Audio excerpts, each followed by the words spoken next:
Start over with bat and right.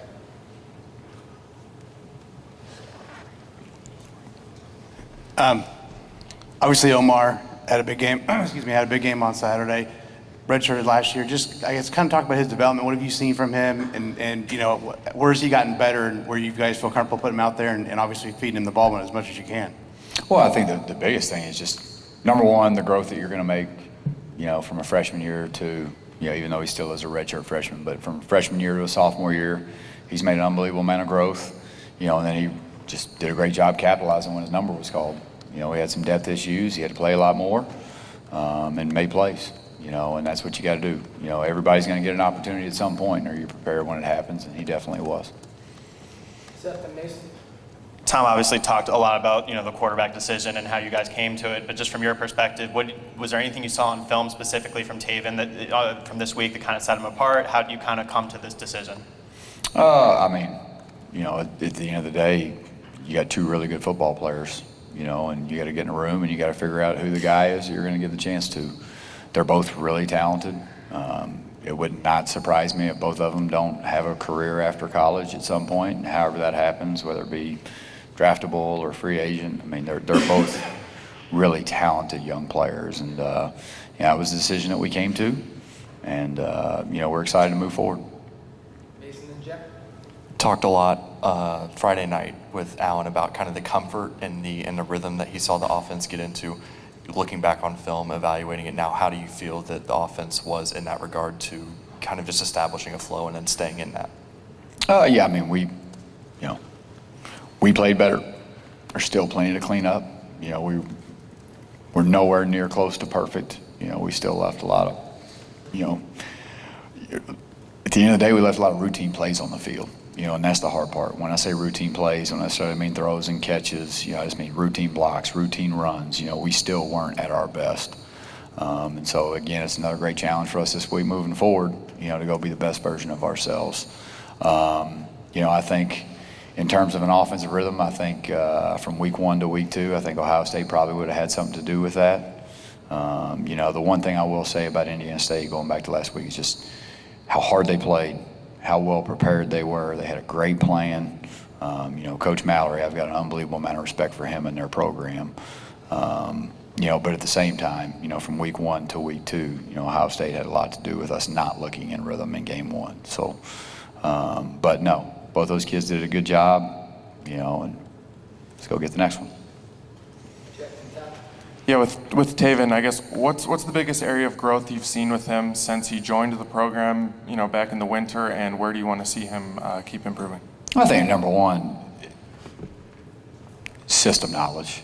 You know, just you know, a great example would be, you know, you call something, he's at a point now where he can start to see it in his brain. You know, and I think just that for a young quarterback, that's the biggest thing, is just the comfort and the growth that you have within the system. So just overall system knowledge, I would say, is probably where he's improved the most, which you expect a young or a new player, you know, to do. Moving forward, I think it's just going to be, you know, commanding the offense, taking care of the football, you know, doing his job at a high level as opposed to having to make every play, you know, and you know, ball security, you know, all the same boring fundamental things that you guys get tired of us saying. That's what it's going to take for him to, you know, keep playing good football. Well, when it comes to the running backs, you've had 2 games that have been called 2 very different ways because of opponent and because of game situation, and yet you look at the carries and the receptions out of the backs, you could expect to catch passes, and it's relatively balanced. Do you feel like these 2 games have demonstrated the sweet spot that you want to get to and how you use the 3 main guys? I mean, we've got to be able to do whatever we have to do to win the football game. You know, I mean, whether it be the NFL and college, you know, you got to find out where you can win, what your matchups are, who can block who can't block who can win versus who can't win versus who. And so, you know, last week was a really good plan for them.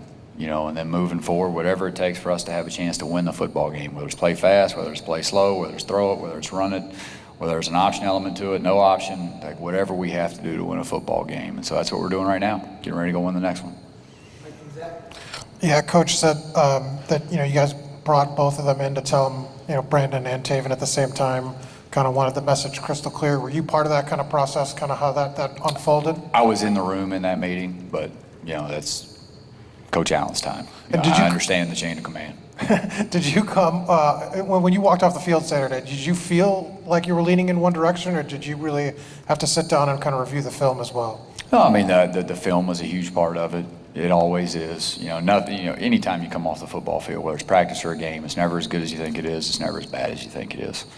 Because I think there was a point in the game where one of them was like 10 of 11 and the other one was 8 of 9. Brennan had a great 2-minute drive. We had a good start. Part of that good start, Brennan had to come off the bench, ripped an unbelievable ball on a 2nd long. And so the film was definitely much more of a part of it than a gut feeling. But, got together, made a choice, time to move forward. Zach and Pete. Ask Coach Allen something similar, but with Taven specifically, have you seen anything different from him when he's gotten into game action? Quarterbacks can be limited in certain ways in terms of contact and just how fast the game can move for them in practice. Have you seen things change in him as a quarterback since you've been able to get him into game situations the last 2 years? No, I mean, I think the biggest positive you draw from it is for a taller, basketballish build, for a lankier build, he is a good runner, and he's a physical runner. I think, that to go along with his other skills, I think that's the biggest thing, because you never know. You see people's feet get on fire. You see people all of a sudden make poor pocket management decisions when there's live bullets, and we haven't seen much of that. So just proud of him and ready to get going. Walt, over here, the physicality that Josh Henderson ran with, as hard as he runs, what's your thoughts on him and the way he ran, and what's his potential the rest of this year? Yeah, I think specifically to Josh, and again, Josh will come up here and he'll tell you the same thing. There's a couple things that, he didn't do great, in terms of some patience in a run game. But unbelievable kid, unbelievable worker, smart. You're going to get his best every single day, every single practice, every single meeting. And so to see a guy that does everything just right, have great success, that's what football's about.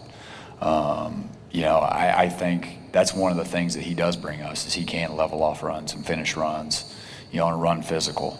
The other thing is he can catch the ball well in the backfield. Really soft hands, good pass protector, and so he gives us a really steady hand. But we've got a good room of backs. Christian Turner's a really good player. He was a little limited last week in terms of pitch count, but he's a really good player. Between J. Lou and Christian and Josh and Trent Howell, we feel pretty good about that position. Fish back right and Carlo the right bow. Well, tell us a little bit about what you see in Louisville's defense and what do you expect, or what kind of a defense are they, number one, and number two, what concerns you most about them? All right, from a schematic standpoint, it is, Purdue's defensive staff from a year ago, so we're pretty familiar with them. They will present multiple fronts. There'll be some 4 down. There'll be some, odd spacing or some zero nose. In the back end of the defense, there's some quarters presentations, some man presentations, some rotational thirds, so they're it's not a ton, but it's enough to make you work and prepare. I think they run around really well. Now we're kind of past the X and O's. I think they run around really well. I think their field defensive end is a really good player. Backers are runner hitters. Both safeties, rangy, physical. And I think both corners are good players as well, so it'll be a great challenge for us, and I've got great respect for those guys. They'll be prepared, they'll play hard, they'll play the game the right way, so it'll be a great matchup. Carlo in the back left. Now that you have a starting quarterback named, how are you going to change maybe creating the game plan this week now that you know there's a bona fide guy that you can lean on to his strengths? Yeah, well, there's 2 parts to that. Number one, in the first 2, they're so similar from a skill set standpoint that was the luxury that we had, was you really didn't have to build 2 specific game plans. But moving forward at the same time, you do want to play to those guys' strengths and what they have confidence in, what they feel like they do well. That's always going to kind of go to the forefront when you're having to make the difficult decisions. Are we running 4 verticals or curl flat? Well, he likes this better. Well, then let's do that. Because again, if the quarterback plays well, the offense typically has a chance to play well, and so just making sure that we're keeping him in a position that he's comfortable, he's doing the things that he's good at, and we're not putting him in a position, to fail. And that's our job as an offensive staff. All right, thanks, Walt. All right, thank you guys.